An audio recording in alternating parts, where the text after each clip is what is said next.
Welcome back to the Rink Hockey Podcast. Today's episode, we are going to dive into the trade deadline. If you enjoy what you hear, like, subscribe, and share. It's free and greatly appreciated. You can follow the Rink on all social media platforms such as Instagram, TikTok, Facebook, and YouTube for more Habs and hockey content.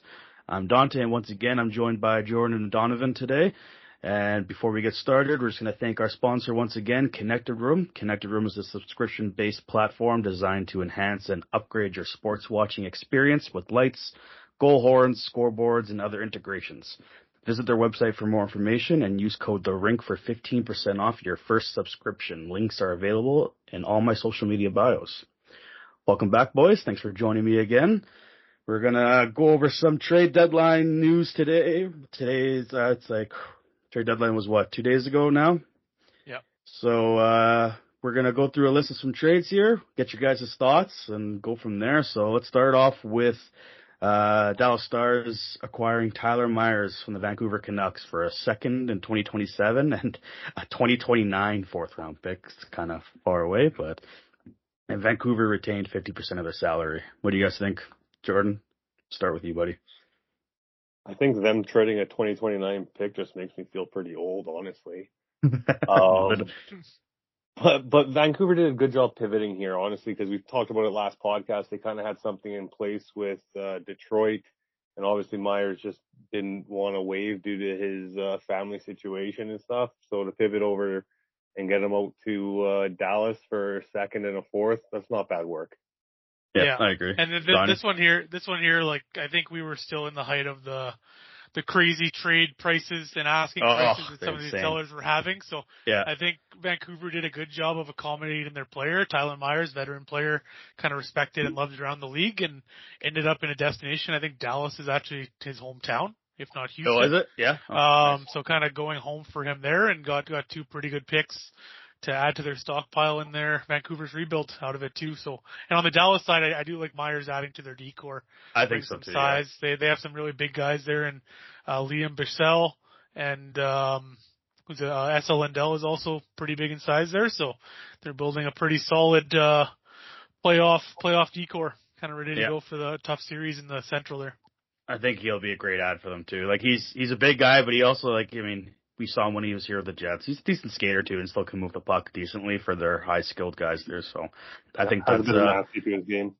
Yeah, that's a good ad for them. Let's dive into the next one here. Jordan, this is his favorite team. We got the Calgary Flames. They moved Mackenzie Weegar to the Utah Mammoth for Oli Mata.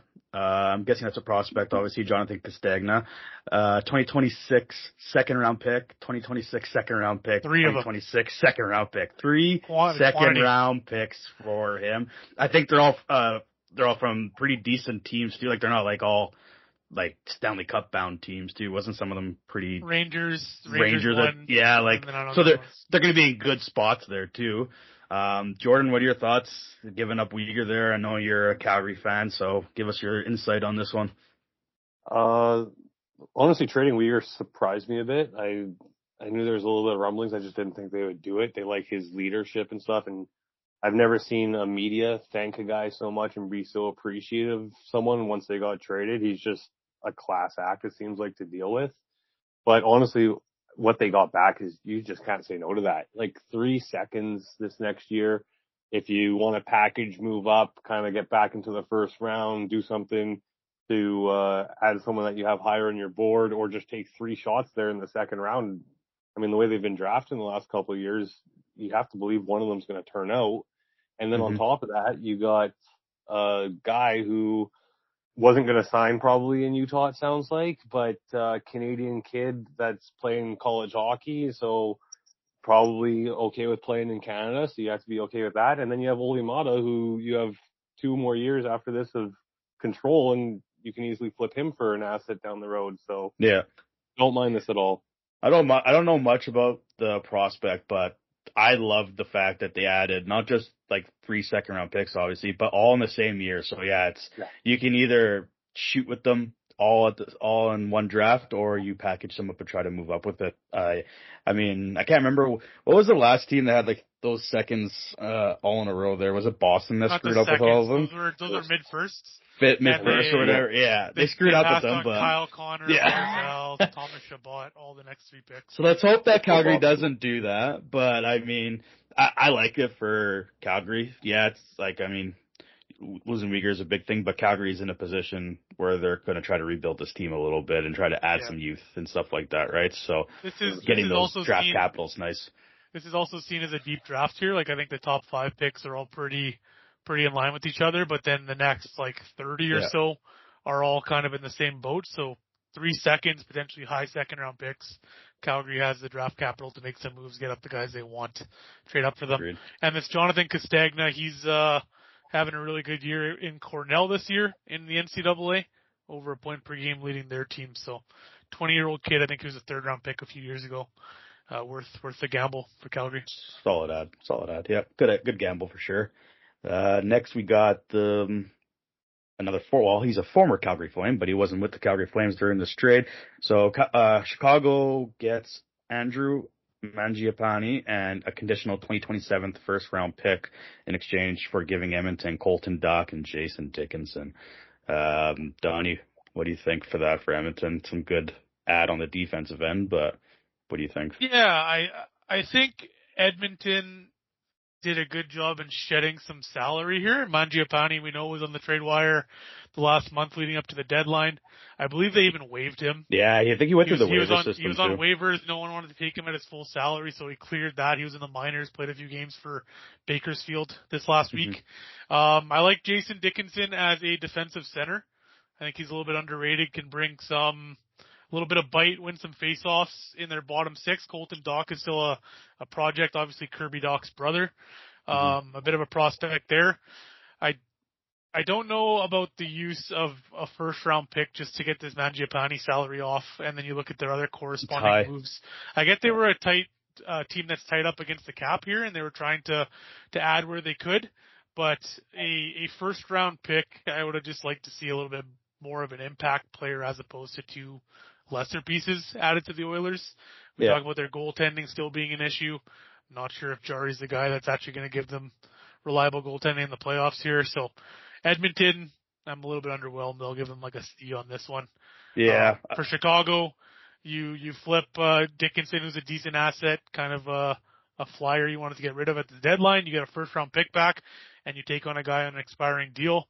I think he's expiring. I'm not sure if he has any term left on Mangiapane's deal there. Can't remember either.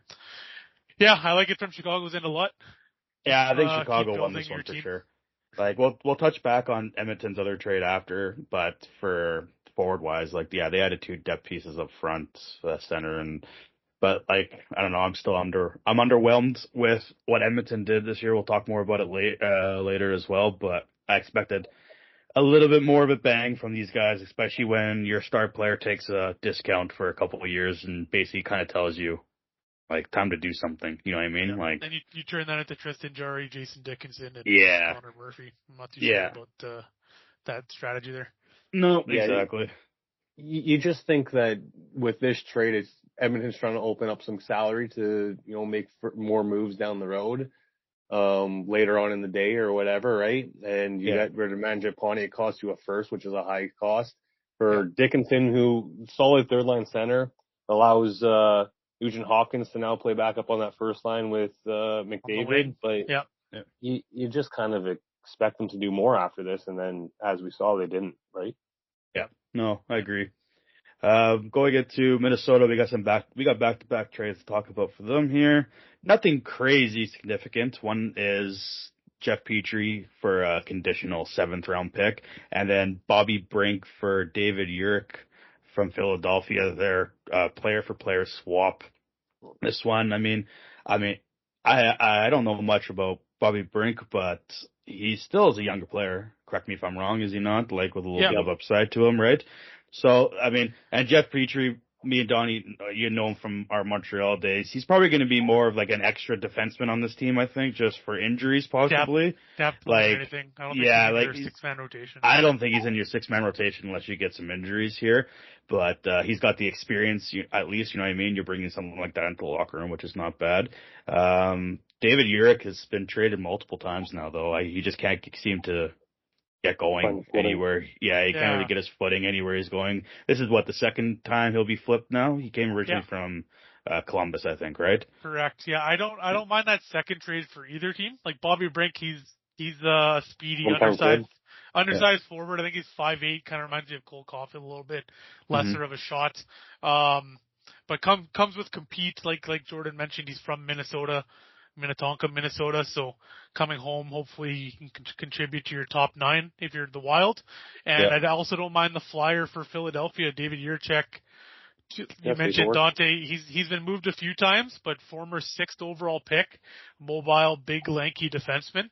And they take a flyer on a high prospect that hasn't worked in the last 2 locations he's been traded to, but worth the gamble. It's a good gamble for them.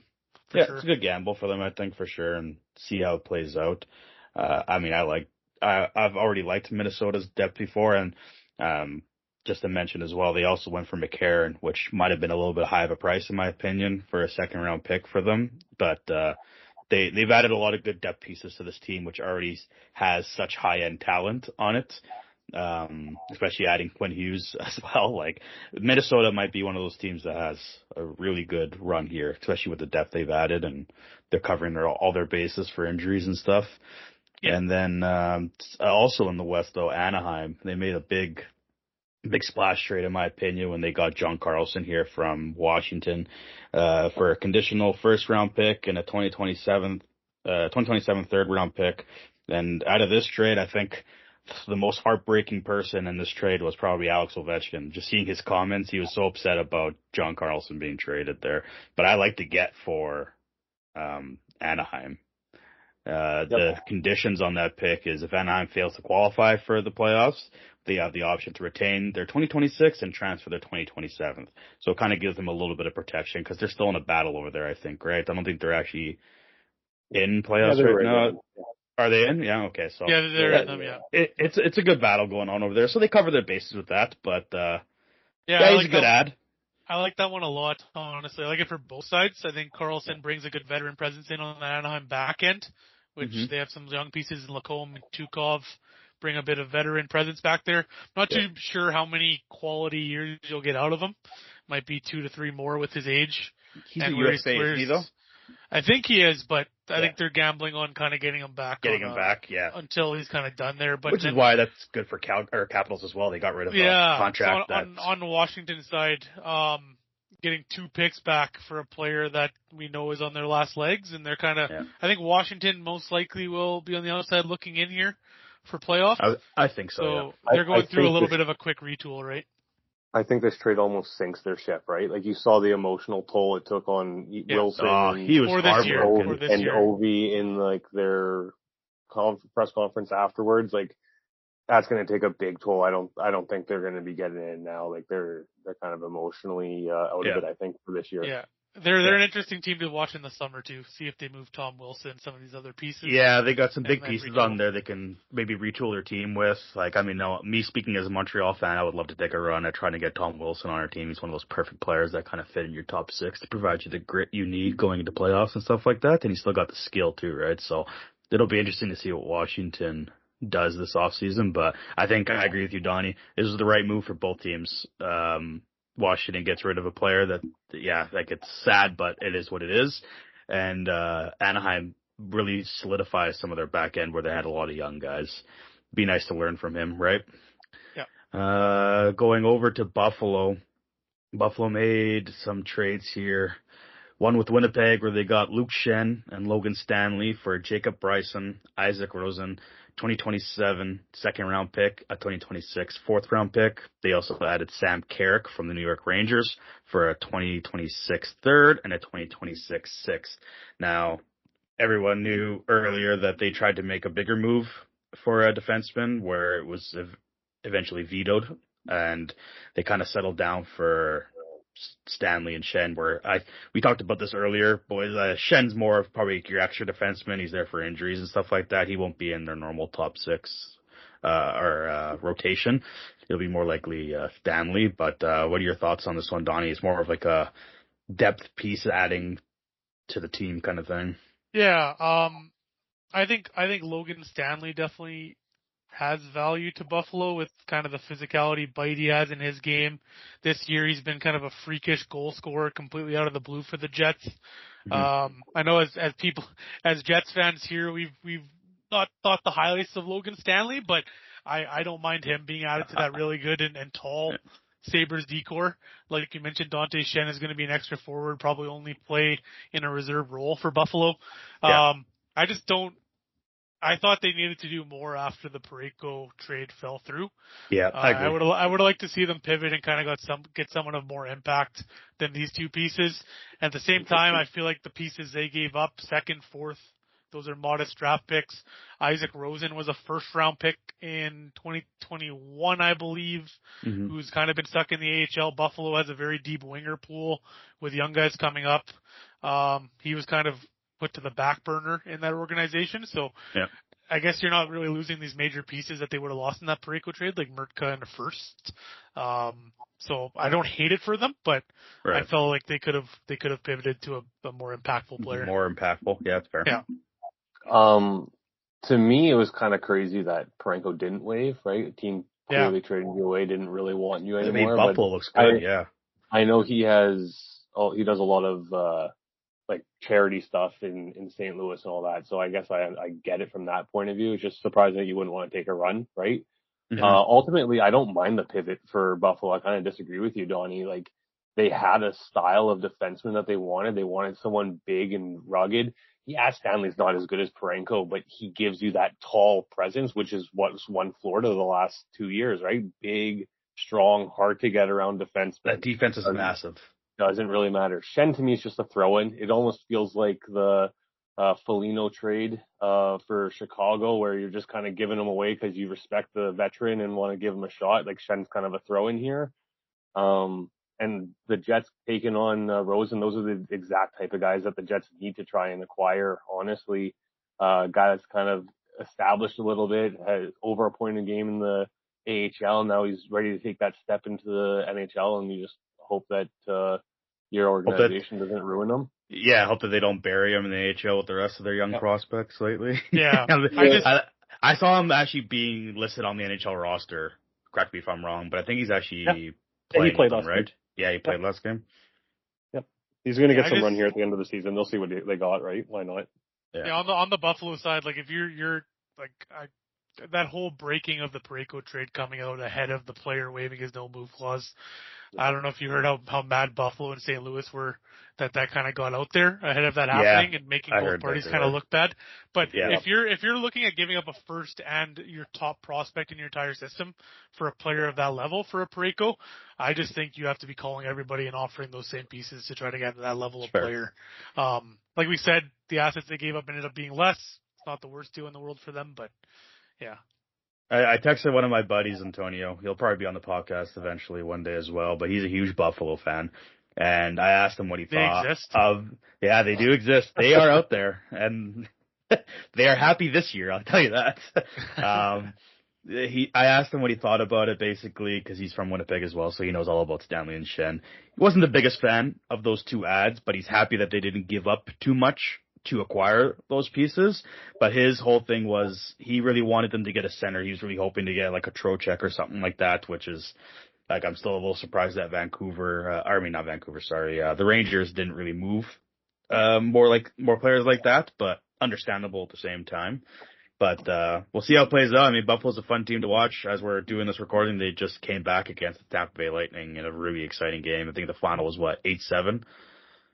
Yeah, they also have really good center depth already. Like, you got Thompson, Ryan McLeod, Josh Norris. That's your top three up the middle. I do love Josh Norris. He's a great. I loved him when he was in Ottawa. I'm happy he's not in Ottawa anymore, but I wish he wouldn't have gone to Buffalo. It's no better for us as a Montreal Canadiens. Stanley didn't play today, did he? Logan Stanley? I'm not sure if he did or not, honestly. I didn't. I was too busy looking at all the goals scored, and for once his name wasn't there, so I don't know if he played or not. I think I don't think so. I can look quickly here. Buffalo. Think he was. I don't think show so. In the lineup. No, it doesn't show him in the lineup at all. So they'll get even better. See, maybe it won't be an 8-7. It'll be like an 8-6. But you never know. Moving on quickly to just a couple other smaller ones. Connor Garland went to the Blue Jackets for a second and a third, a second in 2028 and a third in 2026. I mean, gave up a lot for this, I think. I think that's a little bit. I don't know. I'm 50. I think it's these trade prices. You guys heard me bitch and moan about this so many times. These trade prices were insane to me for some of these players, and then some of the players that went, I felt like they didn't get enough for them based on what everything else was going for. So it's kind of all over the place. I mean, Columbus is. They're pushing hard right now. They're trying to get into the playoffs. They're behind Montreal by maybe 6 points now, I think, or something, maybe 7. I can't remember. But they're pushing to try to get in. Connor Garland will probably go on their second line and kind of round out that top 6 a little bit more. I like that trade a lot for Columbus. You're the hottest team in the league right now with Rick Bowness coming in as your coach. I believe they already had 3 seconds in that same 2028. Yeah, they have a good amount. Yeah. So the seconds of consequence. Prices are high, but what you're adding a top 6 winger on the hottest team in the league, it could be a lot worse for Columbus for sure. 100%. Then you got some dual trades here by Ottawa, which was one of them is sending David Perron to the Red Wings in exchange for a conditional 4th round pick. And then they added Warren Fogle and a conditional 3rd round pick in 2026 in exchange for a 2026 2nd round pick and another conditional 2026 3rd round pick. These trades are kind of all over the place. So you're basically when I'm looking at this, it's a wash trade where it involves Ottawa's trading with 2 different teams here, but you're basically you're upgrading Perron to Fogle, or you're liking Fogle better than Perron in some capacity or some way, basically. Yeah. The Perron trade confused me with the destination. Yeah, I don't understand. You're literally battling with Detroit for a playoff spot right now. Yeah. And they're like, you're giving up a piece. Give me a 4th round pick back. Take this guy off our hands. It was just a weird thing all in general with that one. Yeah. I'm confused by both those moves a little bit, but that is what it is, right? And then another trade here. Nashville moves Bunting to Dallas for a 3rd round pick. I mean, I've always been a fan of Bunting personally. He has good move. Kind of plays that playoff style, right? He played that playoff style hockey. Getting to a dirty area, go to the net, get in there. He'll be a depth player for Dallas for sure. And I mean, if you so happen to have an injury where he needs to move up into your top 6, you could probably slot him in. I think they are dealing with quite a bit of injuries right now. I believe they got Rantanen out. They just lost Rupe Hintz. Sagan's gone for the year. So I like the effort, Dallas. It's a 3rd round pick, but you needed to get some depth players on this team with all these injuries that are going down. And then if you're semi-healthy, I got Dallas or Sagan, like you said, is not coming back. But the other guys, when they come back from playoffs, then you have a piece like Bunting in play that'll kind of really help out your depth.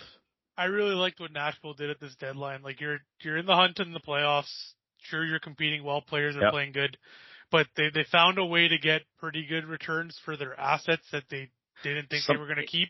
Michael Bunting being one. Michael McCarron got a 2nd round pick. That's an amazing Those are some pretty good trades without trading core players that are going to 100% deflate your team in this playoff effort, right?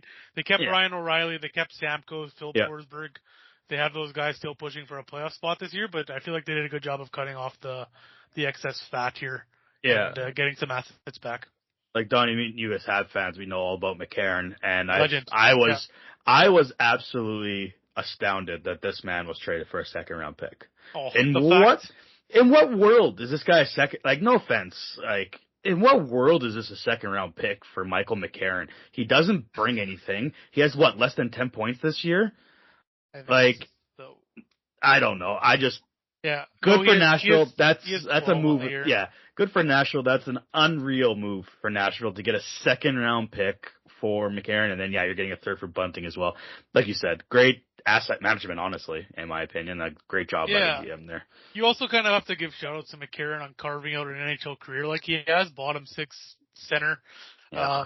Obviously shouldn't have been drafted where he was with Montreal. They drafted him for his size. Yeah. But shout out to him. I think he's at almost 400 career NHL games played, which is pretty impressive. And 40 points in those games. Well done. 76. this is, some people might say this trade's a small one, but this one basically guarantees Tampa Bay's in the Stanley Cup final. Corey Perry to lose in the Cup final. Corey Perry to Tampa for a second. Not much to say about this one. Corey Perry's a veteran, man. The guy's been through this. He knows what he needs to do. Good on LA for sending him over there to get another chance, I guess, right? He played in Tampa already before, didn't he? Yeah, he did. Yeah, so they know what they're getting with him. Colorado in the Cup final. So I love Corey Perry as a player. I love the guy. He's a warrior. For that 2021 bubble run. He's the perfect example of an NHL player just knowing his role and doing exactly what he needs to do night in, night out, despite his age. And just compete level, right? We talk about his compete level and what he does. He has 2 goals in 2 games so far with Tampa. Yeah, definitely still playing because he loves the game, right? Unbelievable. Yeah, and he was a very good player, a good goal scorer when he was younger, but just transitioning his game as he's aged, continue putting up points. I think he had close to 30 points in 50 games for the LA Kings this year. Very, very impressive. Love the player. 100%. I'll go over some smaller ones here, but this one I love as just a good old hockey respect trade kind of thing. Chicago sends he was their captain, right? Foligno over to Minnesota for future considerations. Let him chase that cup, reunite him with his brother.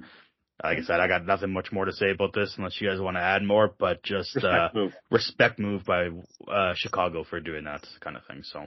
And, more depth for Minnesota as well. Nick Foligno is still Nick Foligno. He might not be your star player, but he's a gritty depth guy that you'll love to have for a locker room presence in the playoffs. And he reunited with his brother, which is a cool story. It's cool. It's awesome to have that. Next up, we got another, I guess Washington they added Timothy Liljegren for a 4th from San Jose. Probably just takes a roster spot after moving out Carlson there. Liljegren, I don't remember exactly how old he is, but he did have a promising, future, I thought, but I haven't heard much about him ever since, so I don't know what kind of happened with him. I think he's 26, but he was coming into his draft year, a year before he was kind of first overall pick territory. I think that was the draft that Nico Hischier ended up first overall, and he just kind of stumbled. Obviously, drafted by the Leafs, traded to San Jose after that, but yeah. Yes. Another little small one, a team that probably should have done a little more, but Nick Delorier to Carolina for a 7th round pick.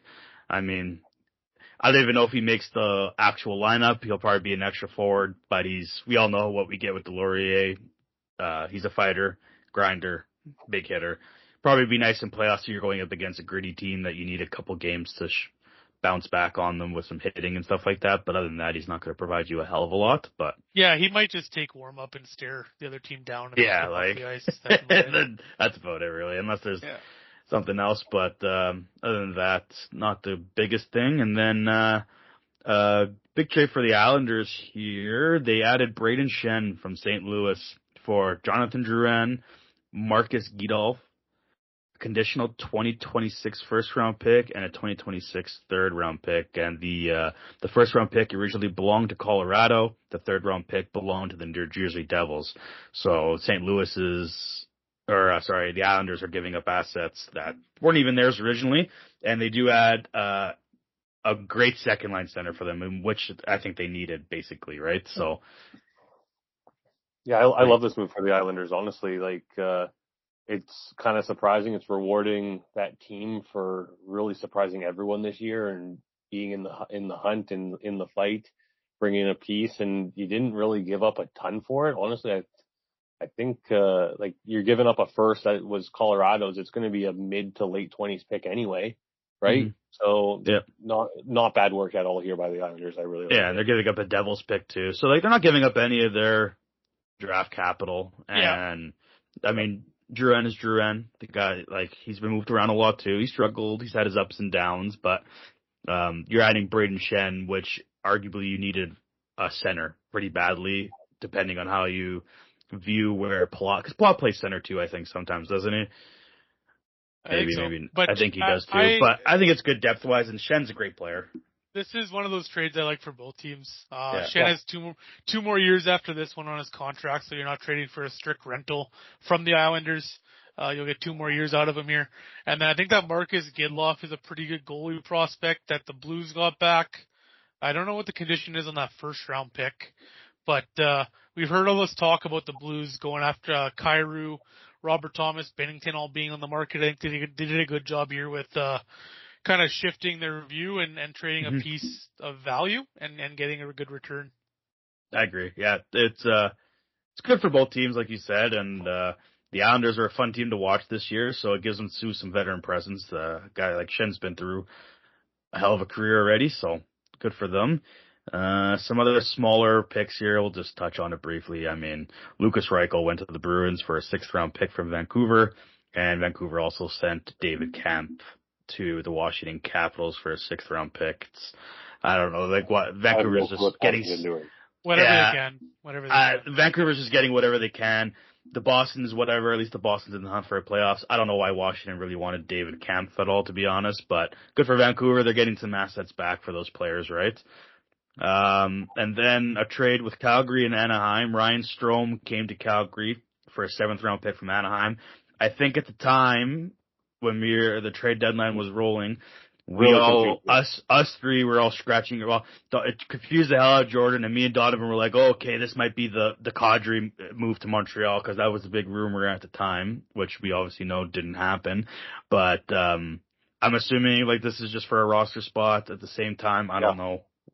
I don't know what else with it. Like at the time of the trade, it really confused me. Looking into it more now, honestly, not a bad gamble to take. You gave up a 7th. There's another year of control on Strome, so if you can flip him next year for something better than that, honestly, you make out better than where you're at. So, yeah. And I think he had 2 points in his first game as well. But like you mentioned, Dante, I think this one here foreshadowed the Kadri move. Kind of came ahead of time, taking 100%. On a body, taking on some salary, gave up a minimal pick, right? So. Yep, exactly. Then we got Toronto moving Bobby McMahon to Seattle for a 2027 2nd-round pick and a 2026 4th-round pick. What are your thoughts there, Donnie? I think Toronto should have moved their pieces earlier. That's my first thought. They had McMahon on the market, Scott Lawton. We talked about Oliver Ekman-Larsson. They almost made these trades a little bit too late in the deadline, like kind of their moves felt like they came at the low point of discount prices, kind of last hour before the deadline happened. They should have moved a few while prices were higher. They could have got more from McMahon. I think Lawton only went for a 2nd to LA. 3rd conditional, yeah. 3rd conditional. 2nd, yeah. Meanwhile, last year at the deadline, I think the Leafs acquired him for a 1st and a prospect. Like a 1st and something, yeah, exactly. Terrible asset management, but at the very least, they're trading pieces that weren't going to stay and getting something back. That's the one positive, but felt like they could have done more, right? 100%, yeah.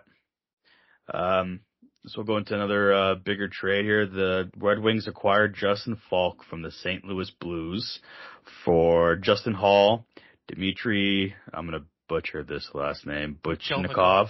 Yeah. 2026 1st-round pick and a 2026 3rd-round pick. And that 3rd-round pick belonged to San Jose prior. I mean, we talked about this briefly. Like, I even asked you guys when Falk was traded, like, how he's been doing this year, and you guys were saying he's having a pretty good season. So it's a pretty decent pickup for Detroit, I would say then, especially he'll probably slot into their top 4 and solidify their top 4 a little bit with, Sherrod Sider and, Edvinson. I don't know much about the 2 prospects. Donnie, perhaps you know more about it, but, it's a good haul is just salary. Just salary. And Buchelnikov is a player in the KHL right now. Yeah. I think the price is a little bit higher for Falk. I really like the return for St. Louis on capitalizing on Falk's good year. As we mentioned, guys, 33, has 1 year at 6.5 left on his deal, so Detroit takes that on. I like it more for St. Louis than I do for Detroit, but not too bad either way. Yeah, what do you think, Jordan? Probably better. Same thing, just good assets for St. Louis getting and. Yeah, you end up getting a decent return for a guy that you probably wanted to move and should have moved. So, yeah, I don't mind it at all for them. I love how St. Louis, too, was just everyone's in the news about Robert Thomas and Kyrou the whole time, and then those are the ones that stay, and they still ended up adding some good assets to their collection by moving some other guys. I thought Detroit probably should have done more on the deadline, right? I mean, Yeah, they keep saying, we're not going to make moves. We're not going to make moves because we're not there yet. And then finally this year, you look like you're there, and you don't really make a move. You don't right? do move. Yeah, they where they're at, they probably should have done a little more. I agree with that 100%. Yeah, they also had a few players, some of their key players like Larkin, come out pretty transparently and say they really hope they add some pieces here at the deadline. So it looks a little bit bad on their end. Questionable. Yeah. And then we'll go with for another major trade here, and Jordan, you can weigh into this because again, it involves your Calgary Flames. But then the news finally broke after that. Kadri was traded and to all teams back to Colorado. Calgary sends Kadri and a 4th round pick in 2027 to Colorado while retaining 20% of his salary. And in return, they received Victor Olofsson, Max Curran, a conditional 2028 first round pick, and a conditional 2027 second round pick. I don't know what the conditions are on those picks, but Jordan, what are your thoughts on this one? I don't mind it. So what I actually originally heard was that there was a deal in place with Colorado and Calgary for Kadri. This was a few days before the deadline, where Calgary was going to retain 15% of Kadri's contract. And the ownership group from Calgary nixed it because they didn't want to retain anything on Kadri. Ultimately, it really pissed them off because he wants to go to a contender. He's been good for them. He wasn't coming out saying he wanted to be traded, but everyone knew it kind of writing was on the wall at this point. Mm-hmm. So then Colorado pivots. They go and get Nicholas Wall there from Toronto using some of the assets that was in that Calgary trade. And you thought, okay, well, it's dead. Like, Calgary's not trading Kadri there. And that's when, like, the Montreal rumors and stuff came up. And then for them to ultimately go and trade him back to Colorado now at 20% retention just to, do right by the player, you kind of shot yourself in the foot. Ultimately, the return's not bad. Like, I'm all for getting a first and a second. Like, those are pretty key picks. This Max Curran, a Czech player, is playing in the dub. He's 19, just over a point a game player. Not a bad gamble. Czechs usually play pretty hard, so he's probably going to be a bottom 6 if he's anything. Right. But you don't mind that ad, and then Olofsson's obviously to balance out some of the money and stuff, right? Like, that's why you feel like it.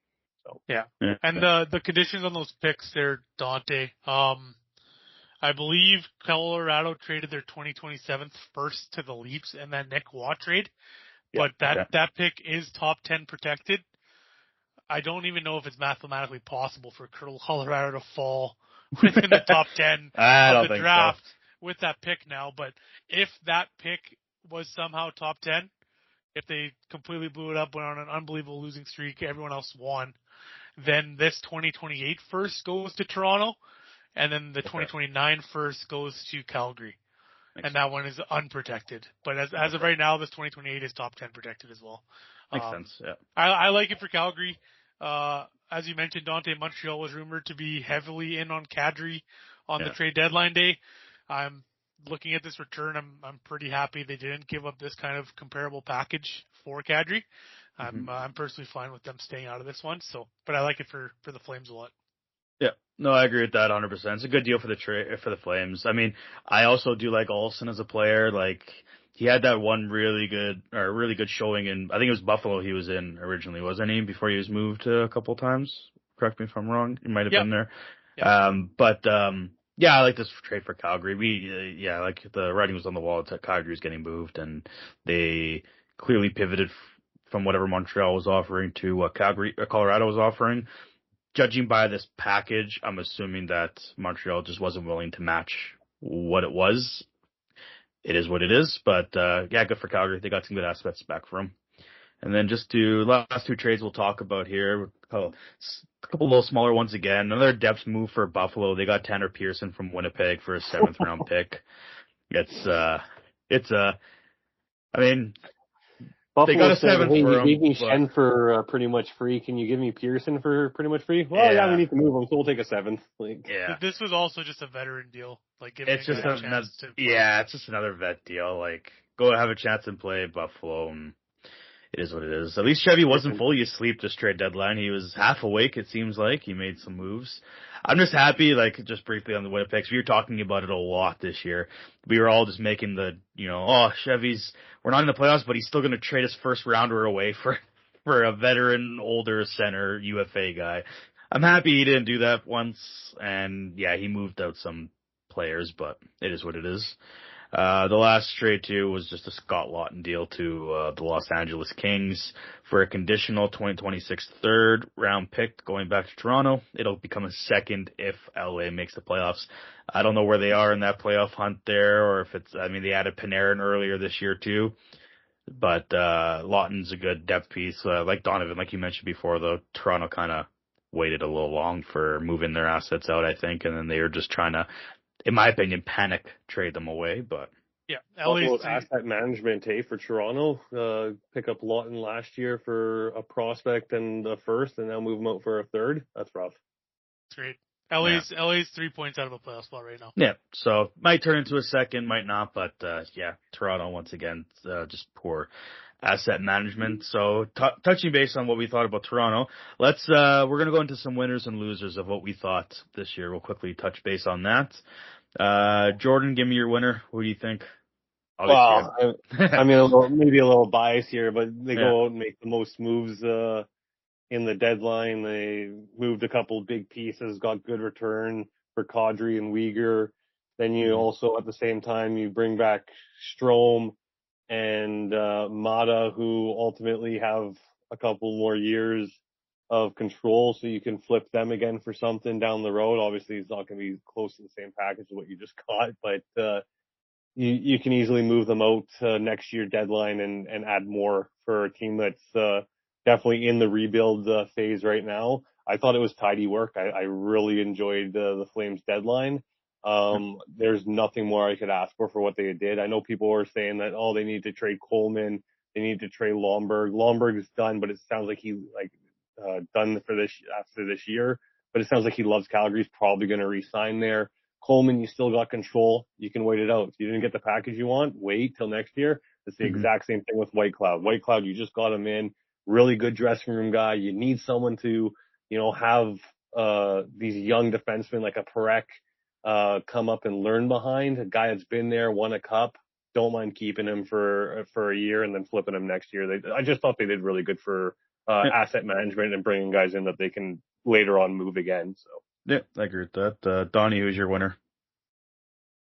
We talked about them a little bit, but St. Louis, I think a lot, if not all of the talk leading up to the trade deadline were some of their larger pieces.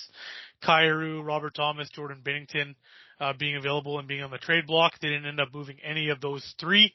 I think Doug Armstrong did a great job of pivoting, trading other players of value that teams had interest in and still getting very good assets, valuable assets back in return. Braden Shen trade, Justin Falk. I think both those two trades they got great returns on. The only thing that would have gave them like an A++ for me would have been if that Parayko trade went through for Buffalo, getting a first and a top prospect like Radim Murtka back would have just been the cherry on top for them at this deadline. And the positive with them is they can still look at moving, if they're looking at going full rebuild, they can still look at moving Robert Thomas, Kyrou, Binnington in the summer at the draft here. I don't think they're in any rush to do that. They want to maximize their return. I think they're doing a really good job here of kind of transitioning and building their asset pool for hopefully a quick retool for the Blues. One thing I like about St. Louis is Armstrong's last year as GM, and he kind of went and moved out a lot of their guys that had question marks around them that people are going to continue to ask, like, are these guys going to get traded? To give a fresh slate to Steen, who's coming in for next year, right? It's kind of a nice little move there. And the thing with Armstrong is he's not like he's an aggressive GM, right? You look at what he did last offseason with those offer sheets for both Philip Broberg and Holloway when the Oilers were absolutely cap strapped, getting two pretty damn good players added to their core.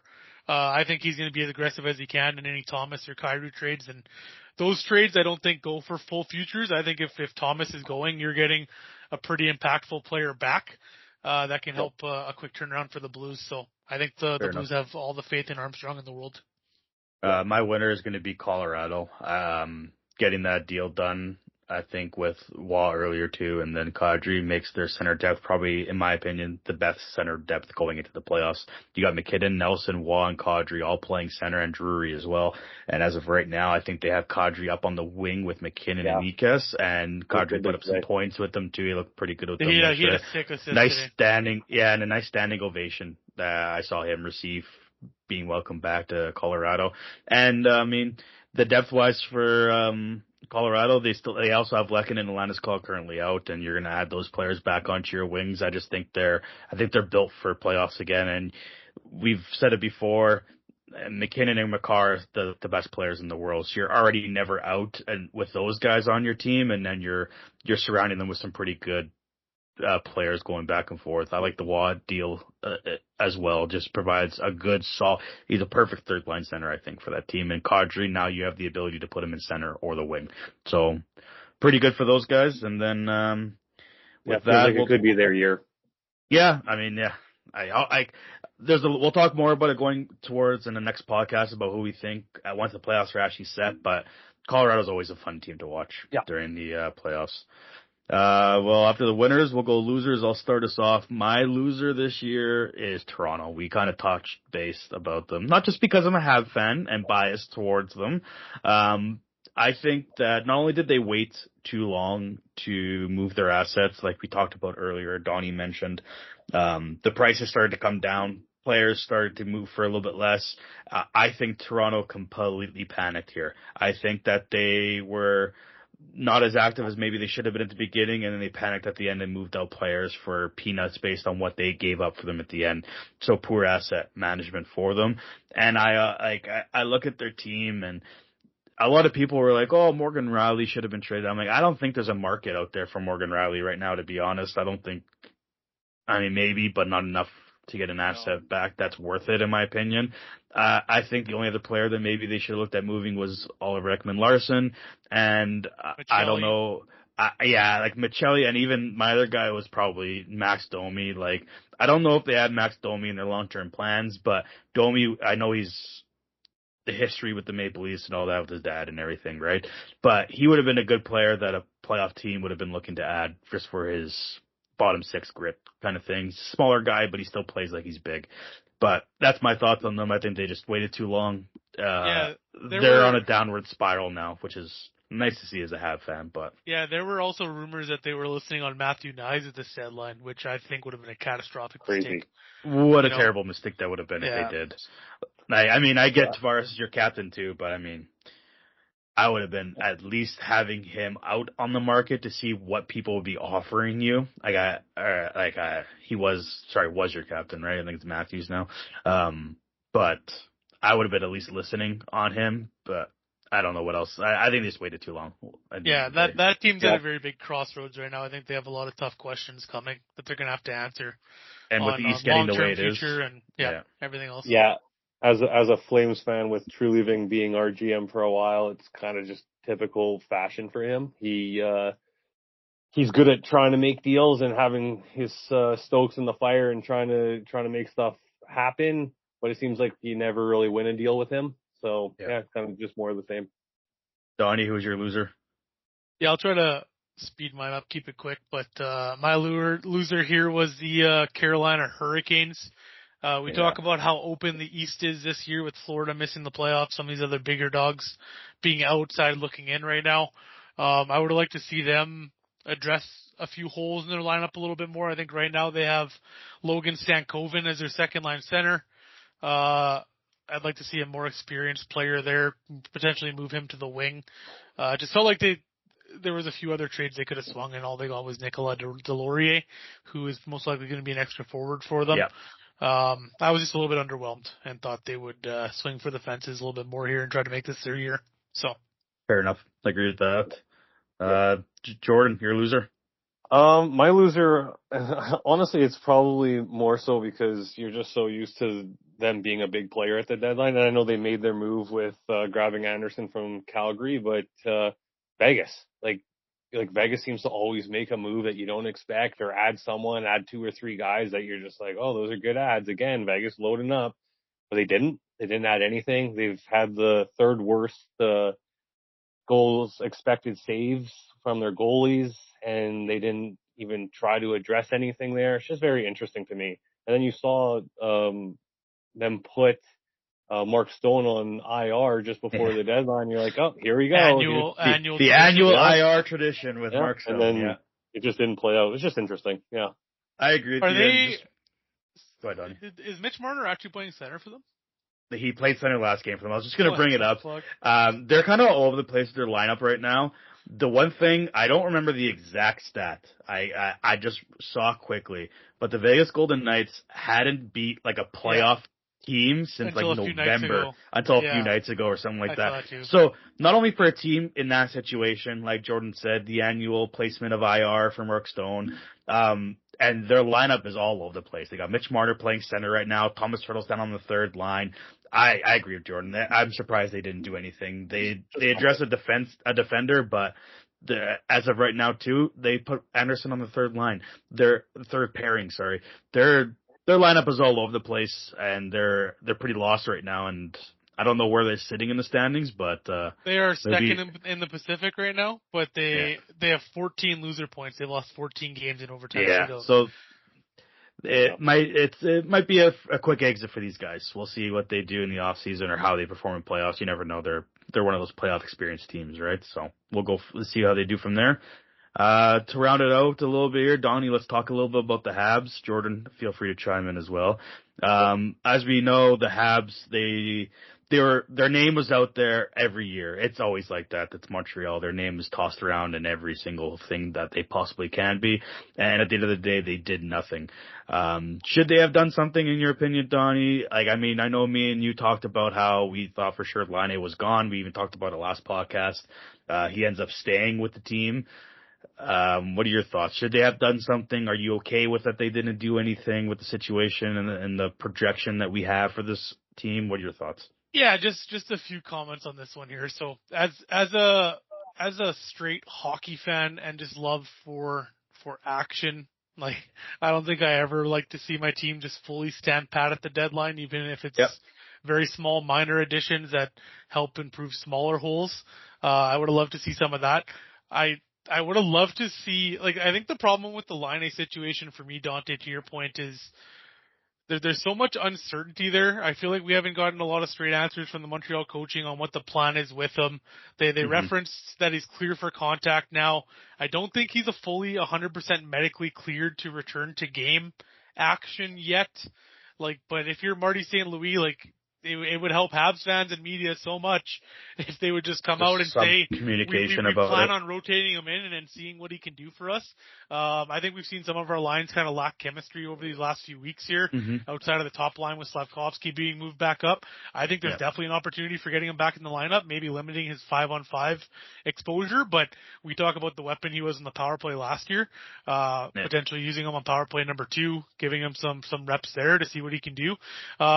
But I would have just liked to see a little bit more certainty on that front. If they're 100% adamant, he's not a piece to this puzzle. We have too many bodies that are working harder than he is, and we don't think he's part of our long-term success.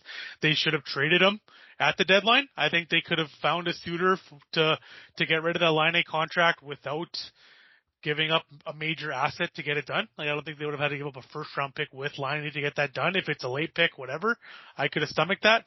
But I would have just liked to see a little bit more definitive action on kind of wrapping up that loose end for us to compete. And then as far as if we should have done trades elsewhere, we talk about the second line center hole. Reports have been coming out that Kent Hughes spent the bulk of his day on that deadline trade trying to work out a deal for a very big player. I think Elliot Friedman reported it yesterday. He reported that he has some predictions on who the name is, but until he can confirm it, he's not going to name drop any players. I think Pierre LeBrun also reported it was a player that no one's really been talking about, so that makes me think it wasn't a Robert Thomas or a Jordan Binnington or whoever else was linked to the Habs to date. Yeah. And we know Kent Hughes is a GM. He has these connections, and I think the Noah Dobson trade came completely out of the blue ahead of the draft. I think we'll just have to wait to see what he's able to swing in the summer here. So I have full faith in our management, how this team is going. I would love to see a few more additions, but as a Habs fans, I'm still very confident in the direction we're going. And I really hope we make the playoffs. Otherwise, it's a slight step back. We have a few younger pieces coming up that could potentially contribute. We talk about a Michael Hage coming out of college this year. He might be a player that might be able to plug and play directly on that second line. Fingers crossed. Best case scenario there. Best case scenario, yeah. David Reinbacher's been playing very well in Laval. I think he played 29 minutes the other night. Hopefully the injury history is behind him and he's able to string together some consistent games. And then obviously the goaltending situation. We talk about Jakub Dobiš stepping up last night in LA, getting very big 2 points for the Habs that they probably didn't deserve as a whole unit. Montembeault, I think we've talked about him ad nauseum on the previous pod, Dante. Done with him. Using him in a backup role. And I think they're still very cognizant on not rushing Jacob Fowler. If they're confident in Dobiš's game and they think they can get enough reliable goaltending from him, they may just rock with Dobiš and Monty in a limited role and let Fowler play a playoff series in the AHL and then reevaluate next year, see where they can add. So go ahead, Jordan.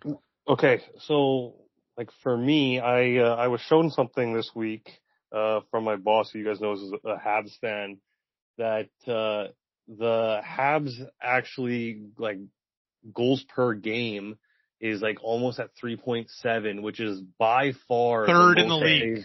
It's by far the most that they've averaged since 92-93. They've never averaged this many goals per game since 92-93. Yeah. So, like, just with that stat in, like, by itself, you have to feel great about your forward group and being able to put the puck in the net. It's obviously just defending the goal and getting those saves. The biggest thing is adding a goalie at the deadline is so hard and barely ever works for the guy to come in and actually contribute good work, right? Like, you've seen it, like, attempted, and it just usually doesn't work until the following season. So the only thing that I saw the Habs probably doing was maybe a defenseman, right? Your third pairing, add something bottom pair, defensive defenseman. Yeah, there wasn't a lot. I don't think there was a lot out there for them, honestly, overall. No. So my thoughts on the deadline, I'm okay with the fact that they didn't do anything because, like Donnie said, I trust Hughes in the outlook of this team, and I also look at what we have in the system, like Donnie mentioned, in Hage and Reinbacher and even Zarkovsky and Fowler. We have a lot of players that are still in the system that might be our answers to these holes, and the team as a whole is still ahead of the rebuild that I thought they would be taking on, and I think Donnie and I talked about that before too, and I'm happy that they're ahead of it, and I think Hughes was very... No longer a rebuild. Yeah, I think Hughes... The window's opening. The window's opening, and I think Hughes was keeping in mind that it's opening, but it's not in the prime open position, and I'm not going to make a move for the sake of making a move just so my logo and name is on the trade deadline tracker kind of thing. I agree also, Donnie, I think at this point, Laine's on the team. He should be rotated, and we got to find a way to at least utilize him. I mentioned to you, I think, like, I would give him a shot in the second line, honestly, with Demidov. He spent a large bulk of the offseason training with Demidov. They were together all the time, and I think that he would be a good asset to also put onto our power play, too. Me and you are not fans of having Brendan Gallagher on power play line 2 there, so having Laine on there makes at least the second unit maybe a little bit more deadly, especially with Dobson's shot. Doc's got the skill too. Newhook's been deadly around in front of the net as well. And then you got Bolduc with his left-hand shot on the other side. So I think there is a spot for Laine, hopefully to see. Like you said, maybe shield his 5-on-5 minutes a little bit. I do agree with Jordan as well. My big issue was with our goaltending this year. I've been very vocal about how I feel about Montembeault. I think it is this time with him is coming to an end. Obviously, he's on the team right now, but I don't see him being on this team going past the off-season, in my opinion, at all.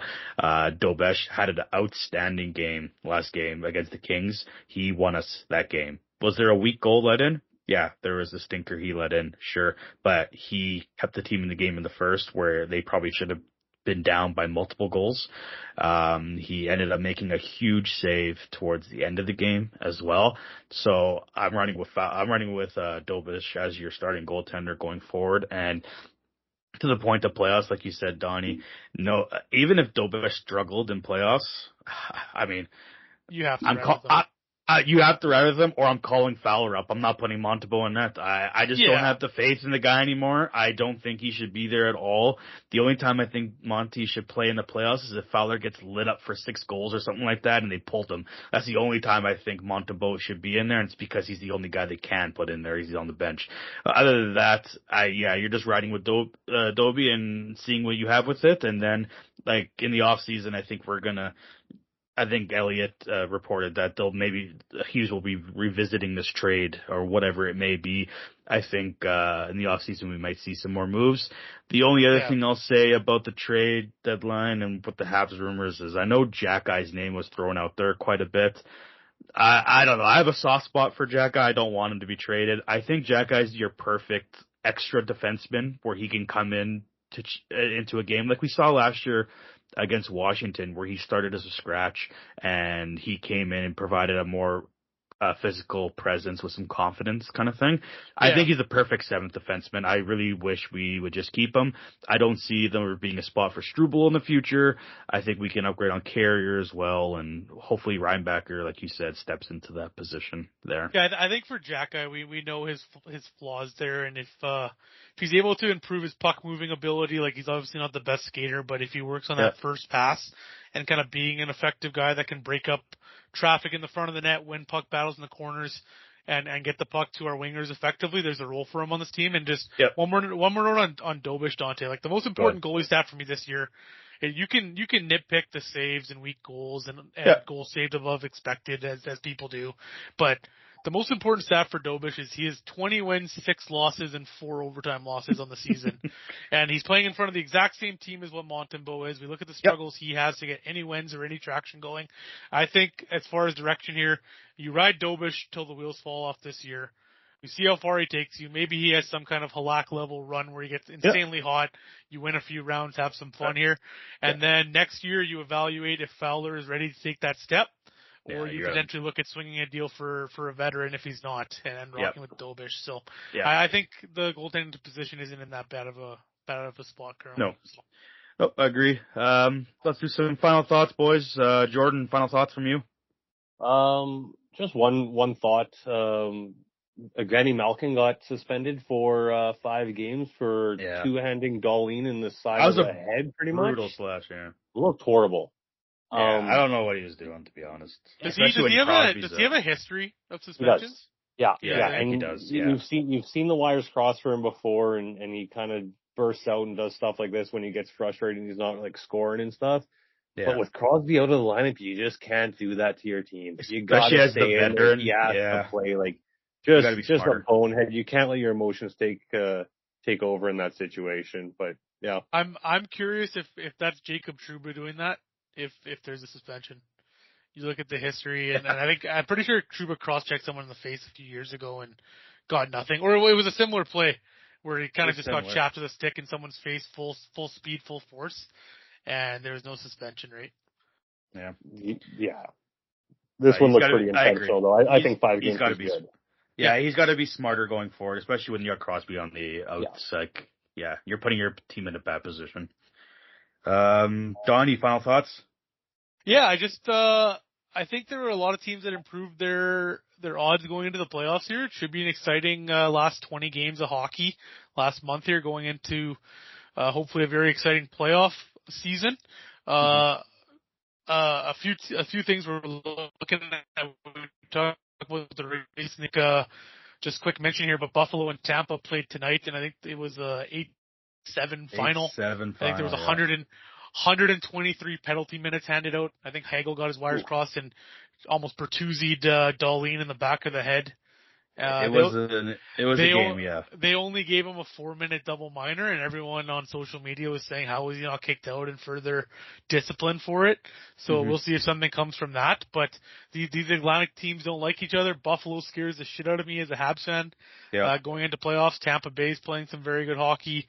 You look at Columbus on the wild card heels of a lot of these teams. It should be a very exciting 3 weeks as a hockey fan here coming forward. So, yeah, 100%. I agree. I agree to that. And just a couple of my last thoughts on this. The trade deadline, we always look forward to it every year, and it kind of lets us down every once in a while with how it goes. I think this year we started to see the repercussions of handing out no movement clauses and no trade clauses to every single player possible you can do it to. I wonder if that going forward forces teams to start to pull back on handing those out as often or being more selective of what they're giving it to. But it'll be an exciting last run of the season here. We'll see how it plays out. My little bold prediction, I think Detroit falls out of the playoffs here. They have a really tough schedule coming up. Detroit has a really, really hard schedule where they'll play Montreal, they'll play Tampa, the Panthers, Sabres, Islanders. They have a couple easy ones in there, but they do have quite a few difficult ones. So I'm going with they're going to fall out, but we'll see how it plays out. And once again, boys, thanks one last question for you guys. Yeah, go ahead. Quick rapid fire cup winner right now. Colorado. I am saying the Minnesota Wild. That's my prediction. Good one. I mean, they added nice things to Alec when he's might be a nice matchup. Minnesota's going to have to get through Dallas though, so they might be banged up going into Colorado. Yeah, 2 versus 3. Colorado plays wild card, right? Yeah. Yeah. Awesome. All right, boys. Well, thanks again for joining us for another successful day of chatting about the wonderful National Hockey League. We'll do another one soon, and I want to thank everyone for listening. Don't forget to, if you like what you hear, even if you don't like what you hear, I don't care. Like, subscribe, and share. Follow the Rink on all social media platforms, Instagram, TikTok, Facebook, and YouTube. And that's it. Thanks, boys. Have a good one.